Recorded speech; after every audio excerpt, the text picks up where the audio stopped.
J'ai une question spéciale pour vous. Lorsqu'on parle de la Constitution de 92, dans sa version originale,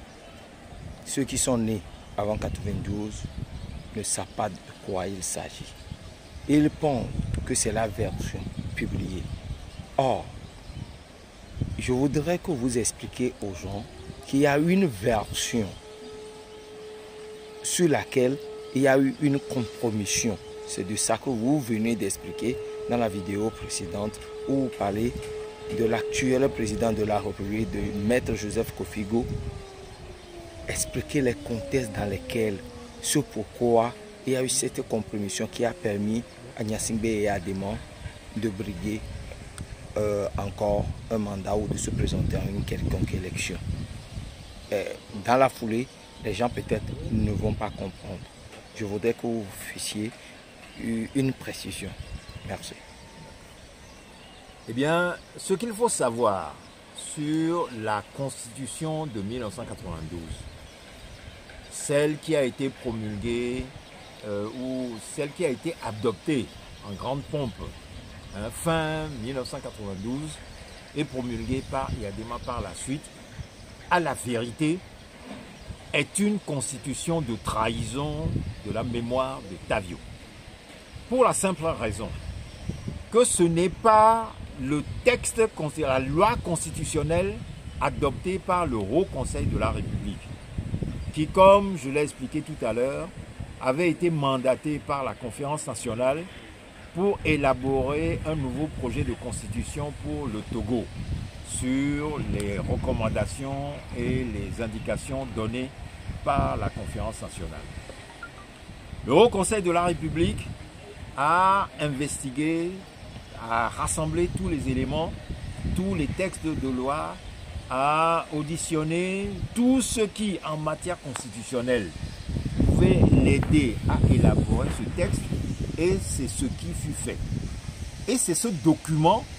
que Tavio a présenté dans une émission qu'il a animée sur Radio Lomé la veille, 22 juillet, avec Maître Zoti. Eh bien, cette disposition, les différentes dispositions de cette constitutionnelle, ou du moins la disposition cardinale de cette constitution, était de mettre en corrélation, en rapport,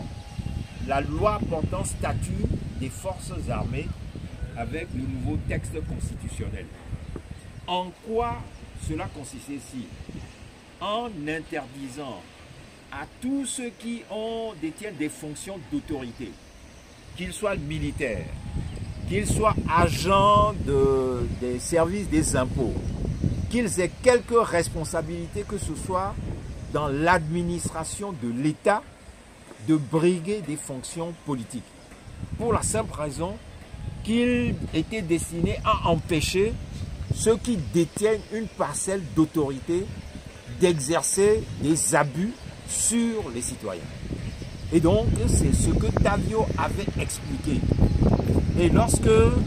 des auditeurs ont appelé au cours de cette émission pour poser la question de savoir qu'est-ce qu'il en serait de la candidature des Adéma lors des prochaines échéances électorales, Tavio a répondu clairement qu'il ne pouvait en être question parce que cette constitution, en rapport avec le statut des forces armées, ne pouvait pas le permettre. Et c'est tout simplement cela qui a signé son arrêt de vote. Maintenant, la plupart des responsables de l'opposition, qui tous réclamaient de la démocratie, qui tous réclamaient de l'état de droit, et qui tous se prononçaient pour que les textes soient mis en conformité avec la légalité existante, eh bien, ceux-là, lorsque l'attentat a frappé Tavio et que Yadema les a appelés pour leur demander de modifier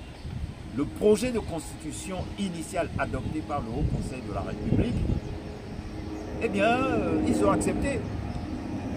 Ils ont prétendu qu'ils ont négocié le couteau sur la gorge, mais on est démocrate ou on ne l'est pas. Alors que Tavio se débattait, comme je l'ai indiqué tout à l'heure, sur son lit d'hôpital entre la vie et la mort, et que la jeunesse togolaise était mobilisée, avait bloqué Lomé, était insurgée pour exiger que l'attentat commis sur Tavio soit vengé et qu'on n'accepte pas le diktat d'Eyadema, eh bien, nos responsables de l'opposition ont désamorcé, ont intimé l'ordre aux organisations de jeunes de ne pas bloquer la ville, de ne pas bloquer le pays, et qu'il fallait qu'ils fassent un compromis avec Eyadema. Et c'est ainsi que la conférence ou les négociations de la commission mixte paritaire se sont tenues sous l'égide des responsables de la dite communauté internationale et ont accouché de cet accord qui a finalement acté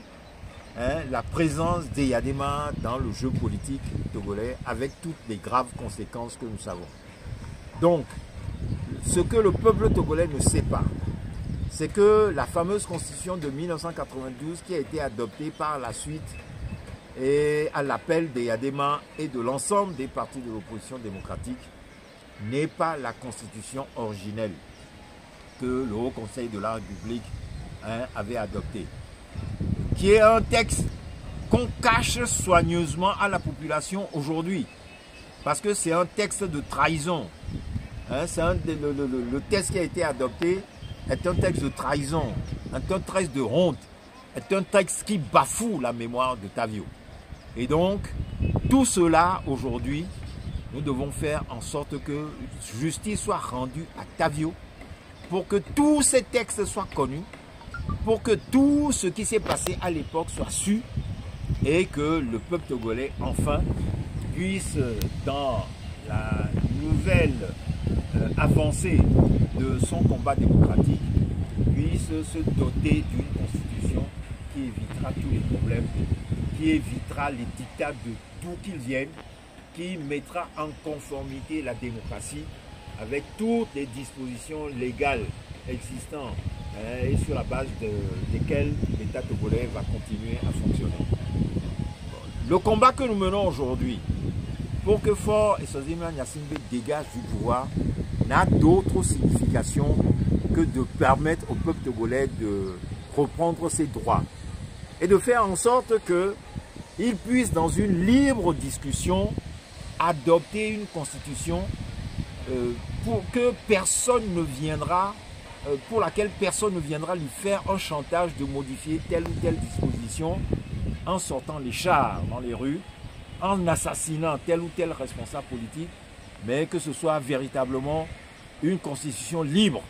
une constitution démocratique,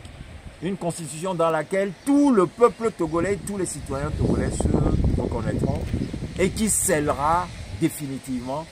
l'unité du peuple togolais avec les responsables qu'il aura choisi de désigner pour présider à cette destinée. Aujourd'hui, il n'est même plus permis au peuple togolais de choisir ses dirigeants. C'est une mauvaise constitution, mal élaborée, qui désigne un président de la République qui